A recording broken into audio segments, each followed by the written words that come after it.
मेरे पास यहाँ पे दो स्पीड 400 है, ये दोनों एकदम नई बाइक्स हैं। इसको मैं अगर बंद कर रहा हूँ, ये जो है ना, ये रॉड गया हुआ है। ये स्पेशली ये जो जॉइंट्स होते हैं ना, ये होना चाहिए या नहीं चाहिए, मुझे डाउट है। पेंट अनइवन भी होता है, बट व्हाइट कलर में समझ ही नहीं आता है। तो hello guys, welcome back to my YouTube channel the roaming roads. तो आज हम आपके लिए लेके आ गए हैं एक नया वीडियो। इस वीडियो का टॉपिक रहेगा पीडीआई। जब आप नई बाइक लेते हो तो पीडीआई कैसे करना चाहिए। नई बाइक जब भी आती है, प्लांट से जब भी कोई नई बाइक आती है, शोरूम पे जाने से पहले आप जब पेमेंट कर देते हो, उसके बाद नई बाइक जो है स्टॉक यार्ड में आती है। स्टॉक यार्ड में आके आप अपनी बाइक चेक कर सकते हो कि कोई इशू वगैरह है या नहीं। पूरी बाइक आप अच्छे से एनालाइज कर सकते हो कि कहीं से कोई इशू आपको दिख रहा है या नहीं। गाइज आप देखेंगे तो मेरे पास यहाँ पे दो स्पीड 400 है, ये दोनों एकदम नई बाइक्स हैं। तो इन दोनों का आज हम पीडीआई करेंगे और मैं आपको बताऊंगा कि क्या क्या पॉइंट्स आपको ध्यान में रखने चाहिए पीडीआई करते टाइम। और आप भी जब नई बाइक लो तो आपसे कोई पॉइंट मिस ना हो जाए, तो एक एक करके सारे पॉइंट्स फॉलो करते जाइएगा। देखिए, सबसे पहले हम क्या चेक करेंगे, सबसे पहले हम पेंट चेक करेंगे। हर चीज़ का पेंट चेक करेंगे, टैंक का, मड गार्ड का, हेडलाइट का। पूरी बाइक में जहाँ पर भी पेंट वर्क हुआ है पूरा हम पेंट चेक करेंगे और चेक करेंगे कि कहीं पेंट में कोई प्रॉब्लम तो नहीं है। ठीक है, तो पहले हम स्टार्ट करेंगे मड गार्ड से। पहले आपको पूरा मड गार्ड चेक कर लेना है कि यहाँ से लेकर के पूरा एंड तक, पीछे तक, कहीं भी आपको कोई इशू नहीं दिखना चाहिए, कहीं कोई पेंट का चिप ऑफ नहीं दिखना चाहिए। ग्रे कलर का पेंट है और कहीं से भी मेरे को यहाँ पे डिस्कलरेशन का प्रॉब्लम तो नहीं दिख रहा है। अब चेक करेंगे ये जो गोल्डन फोक्स आते हैं, ये है ना, ये आपको पूरा चेक कर लेना अच्छे से कि कहीं से आपको इसमें कोई डिस्कलरेशन तो नहीं दिख रहा है या फिर कहीं से पेंट चिप ऑफ तो नहीं हो गया है। ठीक है, तो अगर पास से देखेंगे ना तो हर चीज़ आपको यहाँ से लेकर के यहाँ तक चेक करनी है। स्पेशली ये जो जॉइंट्स होते हैं ना, ये वाले जो जॉइंट्स होते हैं, यहाँ पे आपको चेक करना है कि पेंट कहीं से निकला तो नहीं हुआ है या फिर कभी कभी कंपनी से ही ठीक से पेंट नहीं होके आता है। तो ऐसा तो मुझे कहीं भी नहीं दिख रहा है। यहाँ पे पेंट इस बाइक में अप टू द मार्क है। अब उसके बाद ऊपर आ जाएंगे तो ऊपर देख लीजिए आप, ये जो हेडलाइट का ये वाला पार्ट है ना, यहाँ पे भी आपको चेक करना है कि कहीं से भी डिस्कलरेशन तो नहीं हो रहा है। ये वाला पार्ट हो गया, नंबर प्लेट वाला पार्ट, इसके पीछे वाला पार्ट। स्पीडोमीटर हो गया, स्पीडोमीटर में भी आपको चेक करना है कि कहीं से भी कोई प्रॉब्लम तो नहीं है। ठीक है, तो मुझे तो अभी कुछ प्रॉब्लम इसमें नहीं दिख रही है। बाइक में कहीं से भी मुझे पेंट का इशू नहीं लग रहा है सामने की साइड में। अब पीछे की साइड आ जाएंगे, पीछे की साइड आ जाएंगे तो सबसे पहले आपको चेक करना है इसका टैंक। ठीक है, टैंक में आपको राइट फ्रॉम हेयर, यहाँ से लेकर के पूरा यहाँ तक चेक करना है कि कहीं से भी कोई पेंट का प्रॉब्लम तो नहीं है। अब देखिए, मैं अच्छे से इसको एनालाइज कर रहा हूँ, कहीं से भी मुझे पेंट का तो प्रॉब्लम नहीं दिख रहा है, कहीं से भी मुझे चिप ऑफ नहीं दिख रहा है। अब ये वाइट कलर में ना, कभी कभी ऐसा होता है कि ये वाइट में कभी कभी आपको येलो मार्क्स भी दिखते हैं, बट यहाँ पे मुझे कहीं भी येलो मार्क्स नहीं दिख रहे हैं। पेंट वर्क काफ़ी अच्छा है इस बाइक का। पेंट अनइवन भी होता है बट वाइट कलर में समझ ही नहीं आता है। तो आपको यही चेक करना है कि कहीं से भी कोई प्रॉब्लम तो नहीं है। ये वाला जो स्ट्रिप है, यहाँ से कहीं कोई इशू तो नहीं है, क्योंकि ये जब पेंट किया गया होगा तो हो सकता है कि यहाँ से कुछ प्रॉब्लम हो। ये जो लाइन जा रही है ना, यहाँ से कुछ प्रॉब्लम हो, बट ऐसा कुछ मुझे नहीं लग रहा है। कभी कभी साइड पैनल के पेंट में भी प्रॉब्लम होती है, तो यहाँ पे भी कुछ इशू नहीं हो रहा है। और ये जो चैसी का पार्ट है ना, ये भी आप चेक कर लीजिए। हर चीज़ जो है ना अच्छे से आप चेक कर लीजिए, और लगे तो अपने साथ अपने फ्रेंड्स को भी लेके जाइए, ताकि अगर आपकी आंखों से कुछ मिस हो गया तो आपके फ्रेंड की आंखों से कुछ मिस नहीं हो जाए। तो एक डबल श्योरिटी हो जाएगी। यहाँ से आप देखेंगे तो इस हैंडल बार का पेंट में कोई इशू नहीं लग रहा है मुझे। साइड में जाएंगे, यहाँ पे भी आपको चेक करना है, सारे बोर्ड्स के साइड में चेक करना है। ये चैसी का पार्ट, ये सारी गार्ड वगैरह सब चेक करना है आपको। कहीं से भी कुछ पेंट का इशू नहीं दिखना चाहिए, जो कि नहीं दिख रहा है इस बाइक में। सब कुछ चेक कर लिया, एक बार इंजन भी चेक कर लीजिए। नेक्स्ट पॉइंट हो जाएगा आपके सीट्स। तो सीट्स आपको चेक करना है कि कहीं से भी इसकी स्टिचिंग तो नहीं निकली हुई है। स्टार्टिंग से यहाँ से चेक करना है आपको, और पूरा स्टिचिंग आपको चेक करना है। कहीं से तो स्टिचिंग नहीं निकली होनी चाहिए, और कहीं से तो इधर से थोड़ा बहुत दिख रहा है, बट इतना चलता है। दूसरी गाड़ी में हम देखेंगे कि ऐसा कुछ है क्या। तो इस बाइक में मुझे वैसा कुछ नहीं दिख रहा है। देखिए यहाँ पे ना, सीट्स के साइड में देखिए, और इस बाइक में देखिए यहाँ पे हल्का सा मुझे लग रहा है। ठीक है, जो कि बहुत ही माइनर है, तो इतना चल जाएगा। नेक्स्ट क्या चेक करना है आपको, नेक्स्ट चेक करना है आपको टायर्स। ठीक है, the most important part of the bike. आपको टायर चेक करना है कि टायर्स में ना, आप देखेंगे इस टायर में कहीं भी आपको कट मार्क्स नहीं दिखने चाहिए। आपको जो है ना पूरा अच्छे से टाइम लेके, कम से कम आपको आधा एक घंटा आपको स्पेंड करना है, अच्छे से पूरा टायर चेक करना है कि कहीं से भी कोई कट मार्क तो नहीं है, कहीं से भी कुछ पंचर वगैरह तो नहीं है, या फिर कोई कील वगैरह तो नहीं घुसी हुई है, या फिर कोई कांच वगैरह तो नहीं है। कुछ भी नहीं होना चाहिए इस पर। पीछे का टायर भी आपको पूरा अच्छे से एनालाइज करना है, और ये जो है ना पूरा अच्छे से इसको एनालाइज करना है। बाइक को थोड़ा आगे पीछे करके भी जो पार्ट अंदर है ना उसको भी ऐसे आगे करके आपको चेक कर लेना है कि जो अंदर घुसा हुआ पार्ट था ना वो बाहर आएगा। उसके बाद आपको चेक करना है कहीं से भी कोई कट मार्क्स वगैरह तो नहीं है। नेक्स्ट आपको चैसी चेक करना है कि जिसका जो चैसिस है ना उसमें कहीं रस्टिंग तो नहीं है। ठीक है, अब चैसिस चेक करने के लिए चैसी का पार्ट आप देखेंगे तो ये चैसी का पार्ट है ना, ये देखेंगे तो ये रॉड्स वगैरह गए हुए हैं ना, तो ये सब चैसी का पार्ट होता है। तो इसमें ना आपको एक बार अच्छे से नज़र घुमा लेनी है कि कहीं तो भी रस्टिंग तो नहीं है, यहाँ से पूरा पीछे तक। और एक बार आपको सीट भी ओपन करके देख लेना है। यहाँ से सीट ओपन होती है, सीट ओपन करके ये पूरा पार्ट आप चेक करिए। ये जो है ना ये रॉड गया हुआ है, यहाँ पे कोई रस्टिंग नहीं होनी चाहिए। देखिए अंदर जो नट बोल्ट हैं जितने भी है ना सब मेटल के हैं। देखिए ये भी मेटल का है, सब कुछ मेटल का आपको दिखेगा। आपको रस्टिंग चेक करनी है कि पहले से ही किसी में रस्टिंग नहीं होनी चाहिए। और आपने सीट ओपन कर ही लिया है तो आपको टूल किट वगैरह भी चेक कर लेना है कि इसमें टूल किट वगैरह बराबर से अच्छे से दिया हुआ है कि नहीं। यहाँ पे आप देखेंगे तो यहाँ पे ये कीज़, ये लॉक्स दिए हुए हैं जो इस बाइक के साथ आते हैं। और उसके पीछे ये फर्स्ट एड का किट रखा हुआ है।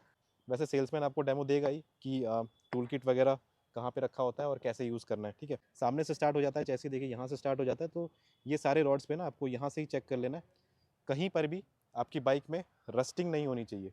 ये एक बहुत बड़ा इशू है जो कि लोग इग्नोर कर देते हैं, रस्टिंग। ठीक है, तो रस्टिंग कहीं से भी आपको नहीं दिखनी चाहिए। अब नेक्स्ट पॉइंट की तरफ बढ़ेंगे। पूरी बाइक के ना हर जगह जहाँ पर भी लाइट्स दी हुई है, ये ऑल एलईडी सेटअप के साथ ये बाइक आती है। ये हमने ऑन कर लिया। इंस्ट्रूमेंट क्लस्टर को अच्छे से देख लीजिए।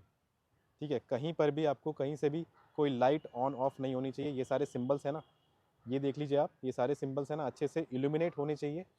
ये वाला जो डिजिटल पार्ट है ना इसको आप अच्छे से देखिए। ठीक है, कि कहीं से तो कुछ अनइवन तो नहीं दिख रहा है। अब कभी कभी क्या होता है ना कि एक साइड से ब्लैक होता है, एक साइड से वाइट होता है, तो वैसा नहीं होना चाहिए। पूरा एक प्लेन होना चाहिए, जैसा अगर वाइट है तो पूरा वाइट होना चाहिए अच्छे से। ठीक है, उसके बाद आप इसको टॉगल करके देखिए। देखिए टॉगल करने का बटन यहाँ पे होगा, तो इसको टॉगल करके यहाँ पे देखिए आप मीटर में। इसको इंजन को ऑन करेंगे पहले, और टॉगल करने के बाद सारे फंक्शन काम कर रहे हैं कि नहीं, ट्रिप 1 ट्रिप 2, एंड देन ये जो है ना बेसिकली कितने किलोमीटर बाइक चली है वगैरह, ये सारी चीज़ें देखिए आप। ओके, तो बेसिकली इससे दो चीज़ें होंगी, एक तो ये टॉगल बटन काम कर रहा है कि नहीं ठीक से वो आपको पता चलेगा, और मीटर में आप ओडोमीटर रीडिंग देखिए। तो ओडोमीटर रीडिंग आपकी देखिए यहाँ पे 3 किलोमीटर है, 3 किलोमीटर चल जाएगा। लेकिन मेरे हिसाब से 10 किलोमीटर से ज़्यादा नहीं होनी चाहिए। 10 किलोमीटर अगर आपकी बाइक चली हुई है तो दैट इज़ एक्सेप्टेबल, बट उससे ज़्यादा नहीं। यहाँ पे 3 किलोमीटर तो चल जाएगा काम। पहले ना ये बाइक जब ऑन करते हैं तो पहले DRLs ऑन होते हैं, तो DRLs चेक कर लेंगे यहाँ पे। ठीक है, ये आप देख लीजिए पहले, हेडलाइट की क्वालिटी देख लीजिए। और कहीं से भी ये जो शीशा है ना कहीं से भी क्रैक वगैरह तो नहीं है, या फिर कहीं पे कोई दाग तो नहीं है, कोई ऐसा दाग तो नहीं है कि जो निकल ही नहीं सकता। ठीक है, अगर आपको दिख रहा है तो पानी से निकाल कर ट्राई करिए आप, बाकी तो ऐसा कुछ दिख नहीं रहा है इसमें। ये एलईडी बराबर ठीक से ऑन हो रहे हैं कि नहीं, कहीं से कुछ प्रॉब्लम तो नहीं है, कहीं पे ज़्यादा ब्लैक या कम ब्लैक तो नहीं है, वैसा तो नहीं है। ये एलईडी DRL ऑन होते हैं और ये साइड वाले लाइट्स ऑन होते हैं। अब बाकी के लाइट्स आपको चेक करने हैं, तो पहले आप पास लाइट चेक कर लीजिए। देखिए ये पास लाइट है, पास लाइट अच्छे से काम कर रहा है, पास लाइट का स्विच भी अच्छे से काम कर रहा है। अब बाइक ऑन करेंगे हम।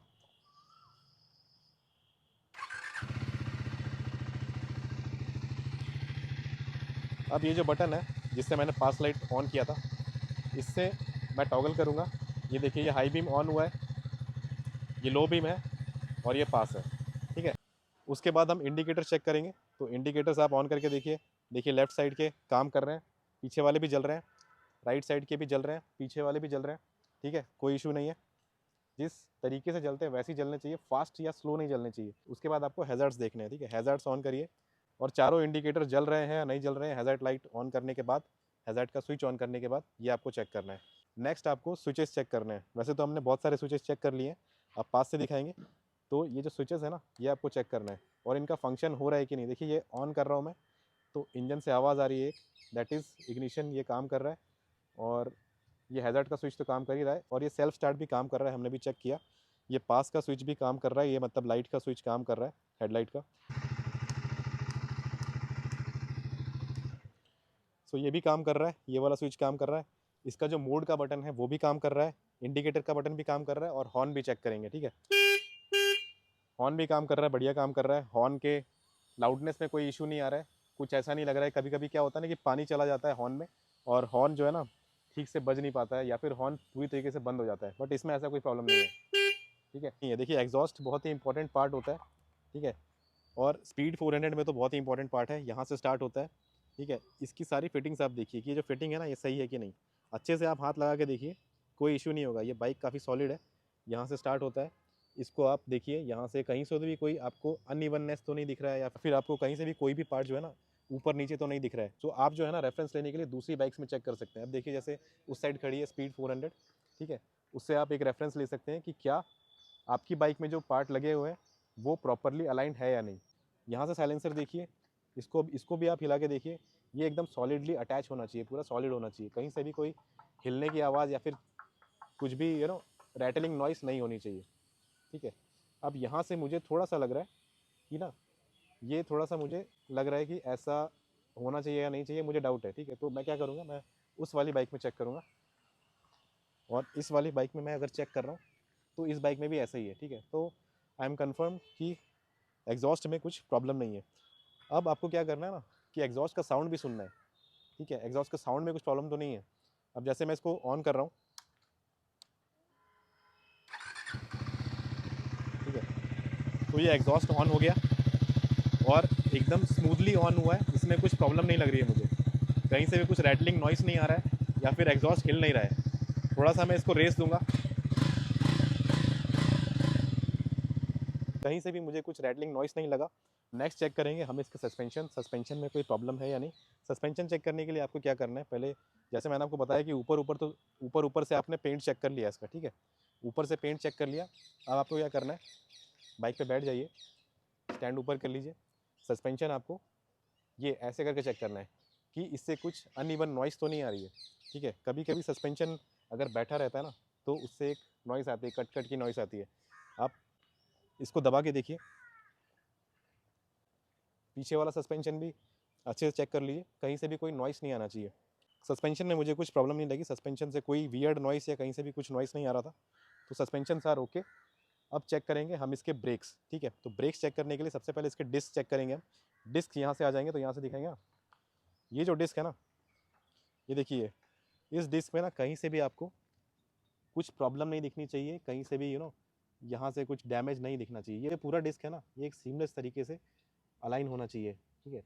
कहीं से भी कुछ डैमेज या फिर डिसकलरेशन, कभी कभी ये ब्लैक वाला पार्ट होता है ना, ये एबीएस वाला पार्ट है, कहीं से भी कोई पेंट वगैरह निकला नहीं होना चाहिए। मुझे तो नहीं दिख रहा है कुछ पेंट का डिसकलरेशन या फिर डिस्क में कुछ हिलने का प्रॉब्लम तो मुझे नहीं दिख रहा है।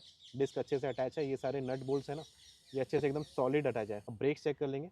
ब्रेक्स को ना हल्का सा आपको हिलाना है, हल्का सा हिलाना है, ठीक है। तो कहीं से भी आपको ये नहीं लगना चाहिए कि ये ब्रेक में ना कहीं से भी कोई नट बोल्ट ढीला है, सब कुछ एकदम फिट एंड फाइन है। अब पीछे देखेंगे, पीछे के ब्रेक्स, यहाँ पर भी आपको सेम चीज़ चेक करनी है कि ये पूरा डिस्क आपको चेक करना है, ओके। उसके बाद आपको ये ब्रेक्स थोड़े से दबा के देखने हैं, कहीं से कुछ हिल नहीं रहा होना चाहिए, कहीं से कोई नट बोल्ट ढीला नहीं होना चाहिए, ठीक है। और एक और चीज़, आपको बाइक को आगे पीछे करके भी चेक करना है। ये डिस्क का पार्ट जो अंदर गया हुआ है ना, same for the front end same for the back, जो अंदर गया हुआ डिस्क का पार्ट उसको बाहर निकालना है, बाइक को आगे पीछे करना है और पूरा अच्छी तरीके से चेक करना है कि ब्रेक में कुछ प्रॉब्लम नहीं है। अब ब्रेक आपको लगा के भी चेक करना है, ठीक है। ये बाइक मैंने स्टार्ट कर ली, फर्स्ट गियर लगाइए, फ्रंट ब्रेक मैंने चेक कर लिया, रियर ब्रेक मैंने चेक कर लिया, ठीक है। तो ब्रेक्स में मुझे कुछ प्रॉब्लम नहीं लग रही है, कुछ वियर्ड नॉइस नहीं आना चाहिए, ठीक है। हल्का फुल्का जो हल्का फुल्का नॉइस भी नहीं आ रहा है इसमें से। अब नेक्स्ट हम चेक करेंगे इसके लीवर्स। यहाँ पे आप देखें ना, ये जो लीवर्स हैं, ये ब्रेक वाला लीवर है और ये क्लच वाला लीवर है। अब यहाँ पे अगर एडजस्टेबल दिया है आपको तो ये एडजस्ट करके आपको देखना है, ठीक है। इसको आप ऐसे छोड़ मत दीजिए, इसको आप एडजस्ट करिए कि ये एडजस्ट हो रहा है या नहीं हो रहा है। इसको आगे करना है एंड इसको फर्स्ट पे लगाना है, छोड़ना है, सेकंड पे लगाना है, छोड़ना है, ठीक है। ऐसे ही करके आपको थर्ड फोर्थ एंड फिफ्थ पे लगा के इसको चेक करना है कि ये प्रॉपरली वर्क कर रहा है कि नहीं, ठीक है। अगर एडजस्टर नहीं है तो फिर छोड़ दीजिए, लेकिन अगर एडजस्टर है तो ये वाला स्टेप आपको करना ही है। जब बाइक की डिलीवरी होगी ना तो ये अगर क्लच में थोड़ा भी प्ले होगा तो वो लोग ठीक कर ही देंगे, उसमें कुछ प्रॉब्लम नहीं है। आपको बस चेक करना है कहीं डैमेज तो नहीं है ये, ठीक है। इसको भी आपको ओपन करके देखना है, यहाँ से आप देखिए पूरा, कहीं से भी ना ये रबर से लेके सब कुछ, कहीं से भी कुछ डैमेज नहीं रहना चाहिए। इसको मैं लगा देता हूँ अच्छे से, शायद इस साइड में रबर आता है नहीं आता है, चलिए कंफर्म कर लेते हैं, ठीक है। तो यहाँ पे रबर नहीं आता है, ठीक है, तो ये कंफर्म हो गया। सो गाइज अब हम चेक करेंगे इसके mirrors and handle bars. Mirror में देखिए गाइस, कहीं से भी आपको कोई क्रैक वगैरह लगता है तो वो आपको चेक कर लेना, वो तो ऑब्वियस सी बात है, आपको सामने से दिखेगा ही।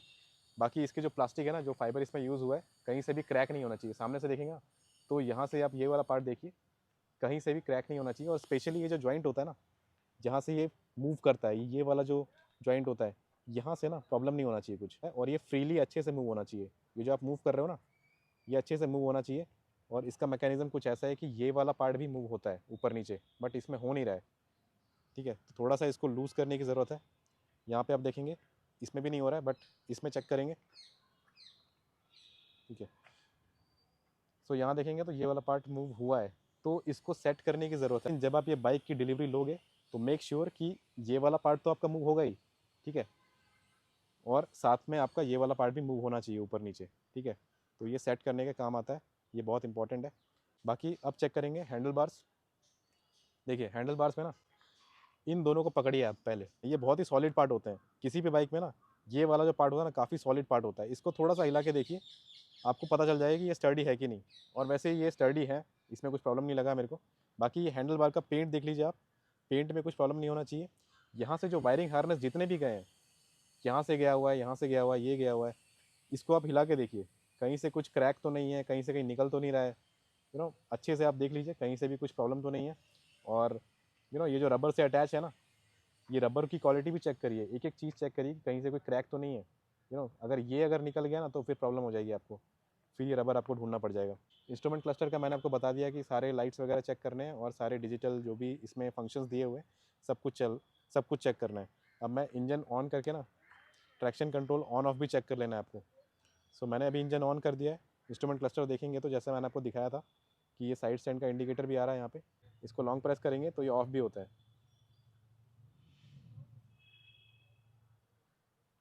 देखिए ये ऑफ हो गया, वापस से लॉन्ग प्रेस करेंगे, देखिए ऑन हो गया, ठीक है। तो अगर आपकी बाइक में ट्रैक्शन कंट्रोल का फीचर दिया हुआ है तो ये सब चेक कर लीजिए। एबीएस स्विचेबल है तो एबीएस भी ऑन ऑफ करके देखिए। और अगर क्विक शिफ्टर का ऑप्शन है, क्विक शिफ्टर ऑन ऑफ करने का भी ऑप्शन है, तो वो भी आप चेक कर लीजिए। पेट्रोल का फ्यूल कैप बहुत ज़रूरी है चेक करना, कभी कभी ना रस्टिंग होती है इसके अंदर। सबसे पहले आपको क्या करना है कि इसको ना, ये फ्रीली मूव होना चाहिए। अगर थोड़ा सा भी रस्ट होगा तो ये मूव नहीं करेगा। इसको अंदर डालना है, एंड यहाँ पे आपको चेक करना है, कहीं से भी कोई रस्टिंग नहीं होनी चाहिए। अब आपको चेक करना है कि ये ईजिली बंद होता है कि नहीं, ठीक है। तो आप देख सकते हैं ये ईजिली बंद नहीं हो रहा है, ओके, इसको घुमाना पड़ रहा है मेरे को। वेराज अगर आप ये वाली बाइक में देखेंगे ना, ये भी न्यू बाइक है, इसका प्रोविज़न आप देखिए, ये भी सिंपली ओपन हो गया। यहाँ से मैंने की घुसाया एंड देन ओपन किया, यहाँ पे चेक कर लिया। इसको मैं अगर बंद कर रहा हूँ,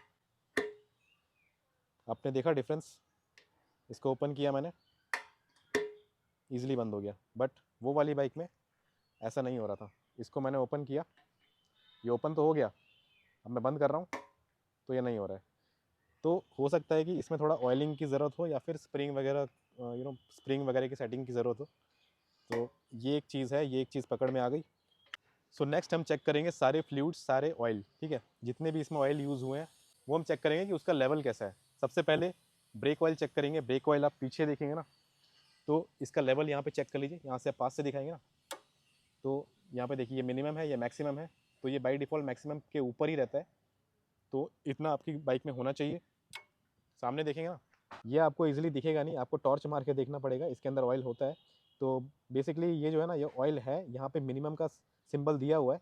तो अगर ऑयल मिनिमम के नीचे होगा या फिर ऑयल नहीं होगा ना, तो ये आपको ना थोड़ा सा इसका कलर चेंज दिखेगा। अभी इसमें ऑयल है इसलिए ये पूरा फिल दिख रहा है, ठीक है।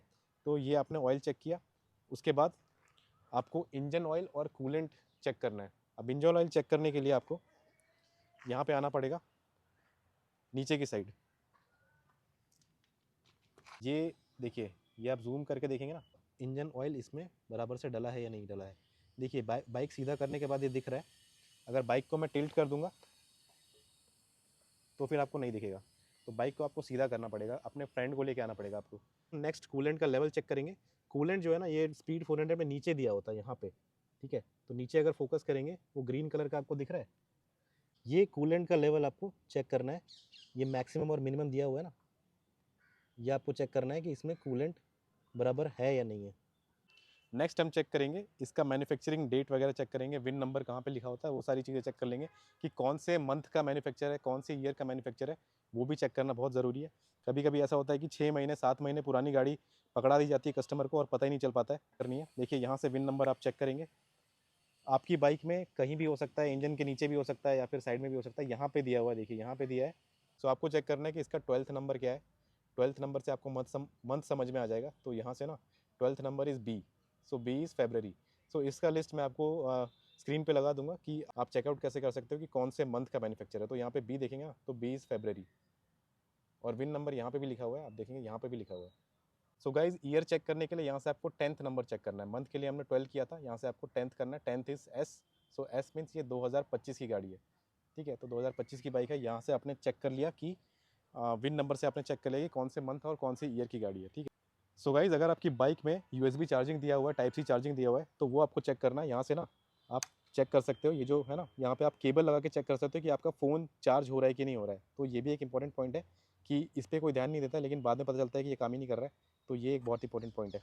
सो गाइज इतना सब कुछ हमने चेक कर लिया है और मोस्ट ऑफ द पॉइंट्स हमने कवर कर लिए हैं। अगर आप न्यू बाइक ले रहे हो तो डेफिनेटली ये सारे पॉइंट्स आपको चेक करने ही चाहिए, क्योंकि आपकी हार्ड एंड मनी है, ऑब्वियस सी बात है। तो गाइज ये था एक PDI का प्रोसेस, क्या क्या पॉइंट्स आप चेक कर सकते हो एक न्यू बाइक में। सो अगर आपने बाइक बुक की है और बाइक स्टॉक यार्ड में आ चुकी है, आपने पेमेंट कर दिया है, तो डेफिनेटली आप PDI करिए। ये सारे पॉइंट्स आप ध्यान में रखिए। आप ये वीडियो वापस से लगा करके देखिए, आप जब PDI करने जा रहे हैं तब ये वीडियो आप लगाइए और आप चेक करिए कि क्या क्या पॉइंट्स होने चाहिए एक PDI के लिए। मैं आपको एक एक लिस्ट भी दे दूंगा, PDF का लिस्ट भी दे दूंगा। सो वो भी आप डाउनलोड करके वहाँ से पॉइंट्स निकाल के आप PDI कर सकते हैं। अगर आपको कुछ और पॉइंट्स पता है जो कि बहुत इंपॉर्टेंट है PDI के टाइम, तो आप डेफिनेटली कमेंट सेक्शन में बता सकते हैं। तो एंड तक वीडियो बने रहने के लिए बहुत बहुत धन्यवाद। लाइक करिए मेरा वीडियो, शेयर करिए मेरा वीडियो और सब्सक्राइब करिए मेरा चैनल। मिलते हैं नेक्स्ट वीडियो में, तब तक के लिए take care, bye bye and have a safe ride. So guys हम बहुत बहुत थैंक यू बोलना चाहेंगे ओम को, जिनकी ये बाइक है और जिन्होंने ये बाइक परचेज़ की है, और इनका ही PDI हम कर रहे थे। तो इन्होंने हमें ये मौका दिया है PDI करने का, तो इसके लिए बहुत बहुत थैंक यू। और हम इनसे पूछेंगे कि इनको हमारा चैनल कैसा लगता है, हमारे रिव्यूज़ वगैरह कैसे लगते हैं। तो मैंने ज़्यादातर सर के ही वीडियो देख के गाड़ी फाइनल की है मेरी। सर काफ़ी इन्फॉर्मेटिव और अच्छे वीडियो बनाते हैं। मैं लगभग मार्च से इनका चैनल देख रहा हूँ, तब से मेरा ये बाइक लेने का मतलब चल रहा था। तो उनके वीडियो की वजह से मैं अपनी बाइक फ़ाइनल कर पाया। और सर ने काफ़ी मतलब मेरे को हेल्प की है, मतलब एक ही बार मैंने उनको बताया तो वो तैयार हो गए मेरी बाइक का PDI करने के लिए। और बाकी भी सर काफ़ी अच्छे अच्छे इन्फॉर्मेटिव वीडियो लाते हैं बाकी बाइक्स पे भी। तो वही अच्छा है, आप सब्सक्राइब करिए इनके चैनल को। सो गाइज सब्सक्राइब कर लीजिए मेरे चैनल और मिलते हैं नेक्स्ट वीडियो में। Take care, bye bye and have a safe ride.